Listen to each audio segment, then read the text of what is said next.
এর আগেও আমরা দেখেছি বইমেলা, কৃষি মেলা, খাবারের মেলা, হস্তশিল্প মেলার পাশাপাশি এবার নবাবের শহর মুর্শিদাবাদ, যেখানে কান পাতলে শোনা যায় নবাবী আমলের ইতিহাস ছাড়াও মুর্শিদাবাদের আনাচে কানাচে দেখা মেলে নবাবী স্থাপত্য ছাড়াও শশাঙ্কের মতো বহু আবেগপ্রবণ ঐতিহ্যমণ্ডিত নিদর্শন। আজও মানুষ ওই সব ঐতিহাসিক স্থানগুলি দেখতে ভিড় জমান এই মুর্শিদাবাদ জেলায়। আর এই জেলার প্রাণকেন্দ্র বহরমপুর শহরের ওয়াইএমএ মাঠে অনুষ্ঠিত হলো স্কুল কলেজের ছাত্রছাত্রী এবং ইতিহাস প্রেমীদের জন্য মুর্শিদাবাদ ঐতিহাসিক মেলা। এই মেলায় প্রাচীন মুদ্রা, প্রাচীন ভারতের মডেল ছাড়াও মুর্শিদাবাদের ইতিহাসের লেখাচিত্র এবং সংগ্রহশালার কিছু নিদর্শনের পসরা নিয়ে হাজির উপস্থিত জেলা ছাড়াও পার্শ্ববর্তী জেলার স্কুল কলেজের ছাত্রছাত্রী ছাড়াও শিক্ষক, প্রফেসর, আম জনতা। মুর্শিদাবাদ থেকে আবিদ হোসেন মণ্ডলের সঙ্গে ক্যামেরায় সিন্দা মণ্ডলের report, TV ATM Bangla, Kolkata.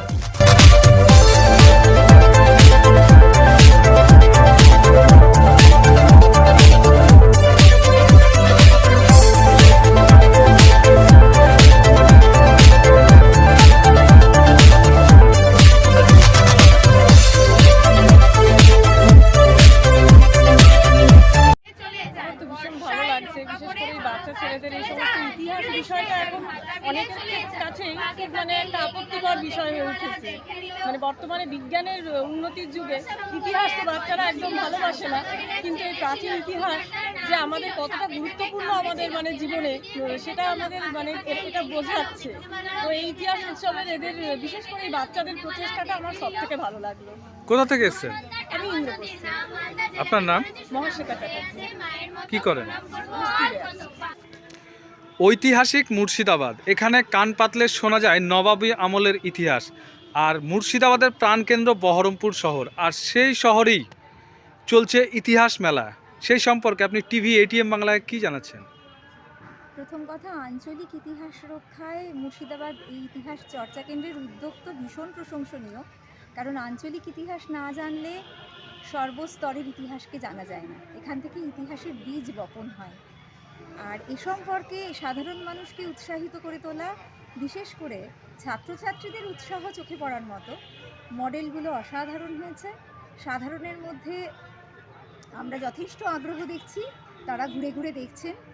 আর রবীন্দ্র সদনের ঘেরাটোপ থেকে বেরিয়ে এসে মাঠের মধ্যে নেমে এসে সাধারণের মধ্যে মিশে এসে উৎসব তো একটা আলাদা প্রাণ পেয়েছে। এদিক থেকে আমাদের এই উৎসব যথেষ্ট সার্থক বলে মনে হচ্ছে। আগামী দিনে আরও বেশি আঞ্চলিক ইতিহাস নিয়ে কাজ হোক এই আশা রাখি। এই উৎসাহ ছড়িয়ে পড়ুক সাধারণ। আপনার নাম? সোমা ঠাকুর, পাঁচতপি কলেজের অধ্যাপিকা আমি। মুর্শিদাবাদ ইতিহাস উৎসব শুধু মুর্শিদাবাদ জেলা নয়, বাংলা নয়, আমাদের কাছে এরকম তথ্য আছে যে মুর্শিদাবাদ ইতিহাস উৎসব এত বৃহত্তর আয়োজিত হচ্ছে সারা ভারতবর্ষে। এটা একমাত্র ইতিহাস উৎসব এত বৃহত্তর আয়োজিত হয়। এবছর নবম বর্ষে পা দিল মুর্শিদাবাদ ইতিহাস উৎসব। আজকে বহরমপুরে ওয়াইএমএ মাঠে তার শেষ দিন। মুর্শিদাবাদ ইতিহাস উৎসব বিভিন্ন রকম ইভেন্ট এখানটায় হয়েছে। ইতিহাসের দেশ প্যাভিলিয়ন হয়েছে, ঐতিহাসিক মুদ্রা প্রদর্শনী হয়েছে, বিভিন্ন স্কুল কলেজে মডেল প্রদর্শনী চলছে, ইতিহাস বইমেলা হচ্ছে।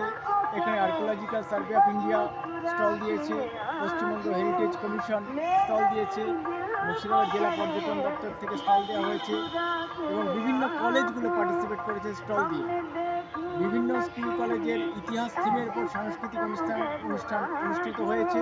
প্রায় 40টা স্কুল কলেজ পার্টিসিপেট করেছে মুর্শিদাবাদ ইতিহাস উৎসবে। এতদিন ধরে যে চলছে তার বিভিন্ন ইভেন্টে অঙ্কন প্রতিযোগিতা হয়েছে, ইতিহাস বিষয়ক পরীক্ষামূলক প্রতিযোগিতা হয়েছে, আলোচনামূলক প্রতিযোগিতা হয়েছে। এই নিয়ে 5 দিনে প্রায় রাজ্য এবং মুর্শিদাবাদ মিলিয়ে শতাধিক স্কুল কলেজ অংশগ্রহণ করেছে এই মুর্শিদাবাদ ইতিহাস উৎসবে। মালদায় অনেকগুলি ঐতিহ্যমণ্ডিত প্রাসাদ থাকা সত্ত্বেও আমাদের সকলের পরিচিত চাঁচল রাজবাড়ি একটি অন্যতম ঐতিহ্যমণ্ডিত প্রাসাদ। চাঁচল রাজবাড়ির কর্তা ব্যক্তি শরৎচন্দ্র রায়, এবং জানলে অবাক হতে হয় এর আগেও নাকি এখানে একটি প্রাসাদ ছিল, যে প্রাসাদটি তৈরি করেছিলেন ওনারই পিতা অর্থাৎ রামচন্দ্র রায়চৌধুরী। চাঁচল রাজবাড়ির প্রবেশপথে দুদিকে দুটি গ্রিক নারী মূর্তি রাখা রয়েছে। সেই নারী মূর্তিগুলি দেখলে পরে আজও আমাদের পুরনো যুগে ফিরে যেতে হয়। তাছাড়া চাঁচল রাজবাড়ির প্রায় 44.28 বর্গ মাইল জুড়ে রয়েছে এবং বর্তমানে চাঁচল রাজবাড়ির একটি অংশ চাঁচল মহকুমা আদালত এবং অপর অংশ চাঁচল কলেজে পরিণত হয়েছে এবং চাঁচল কলেজের একটি অংশ বর্তমানে সিদ্ধেশ্বরী ইনস্টিটিউট বলে একটি ছেলেদের বিদ্যালয়ে রূপান্তরিত হয়েছে।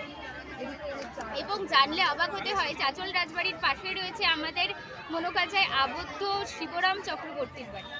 আমরা স্কুল থেকে এসেছি, কোন স্কুল? মালদা চিন্তামণি চমৎকার উচ্চ বালিকা বিদ্যালয়। এখানে আম জনতা সারা কেমন পাচ্ছেন?